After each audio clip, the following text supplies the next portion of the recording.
So today in our flashcard we are going to deal with anticoagulation for atrial fibrillation. So to begin with, we are having a newly diagnosed atrial fibrillation patient, ठीक है। तो अब उसका दो condition हो सकता है, या तो उसके लिए कार्डियोवर्जन प्लान कर सकते हैं हम लोग, या तो नहीं कर सकते। अब कब करेंगे और कब नहीं करेंगे वो देखते हैं। अगर atrial fibrillation more than 48 hours है या फिर ड्यूरेशन अननोन है, इट कैन बी येस और it can be no.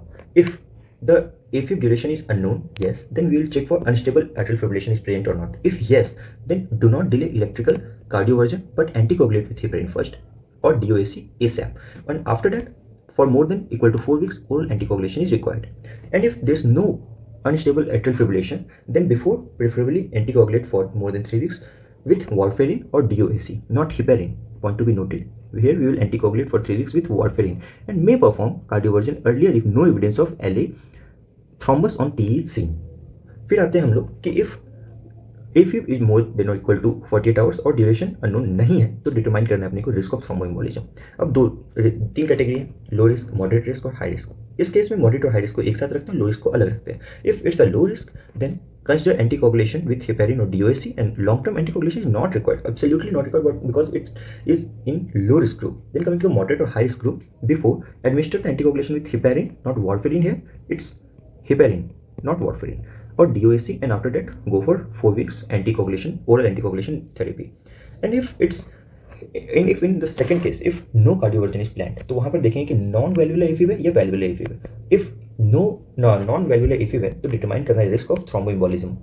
It can B moderate, low risk और हाई रिस्क। और अगर वैल्वुलर AFib है तो वहाँ पे चेक करना है ब्लीडिंग रिस्क को, ठीक है। अब ब्लीडिंग रिस्क को कैसे चेक करते हैं, तो हैस ब्लड स्कोर से चेक करते हैं। अब मॉडरेट और लो रिस्क के केस में क्या करना है कि मॉडरेट के केस में कंसिडर करना है एंटीकोगुलेशन को, और लो रिस्क के केस में एंटीकोगुलेट नहीं करना है। यहाँ पे तो फिर भी थोड़ा बहुत अपन लोग कर दे रहे थे एंटीकोगुलेशन थेरेपी, यहाँ तो बिल्कुल भी एंटीकोगुलेट नहीं करना है। और अगर हाई रिस्क का केस है और वैल्वुलर AFib है तो उस दोनों ही केस में पहले हमें हाई ब्लीडिंग रिस्क देखना है कि ब्लीडिंग रिस्क क्या अगर हाई है या लो टू मॉडरेट है।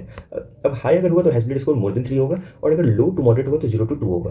अब अगर हाई ब्लीडिंग रिस्क है तो वहाँ पे रिवार्ड को रिस्क एंड बेनिफिट को वे कर लेना है कि कौन ज़्यादा है। अगर bleeding is more riskier than thromboembolism और thromboembolism is more riskier than bleeding, अगर thromboembolic is risk is more than bleeding risk तो एंटीकोगुलेट कर देना है। लेकिन अगर यहाँ पे bleeding is more riskier than thromboembolism तो वहाँ पे एंटीकोगुलेट या तो नहीं करना है, या तो अगर गुड सर्जिकल कैंडिडेट है तो कंसिडर करना है लेफ्ट आर्टरियल अपेंडेज ऑक्लूजन या क्लोजर को।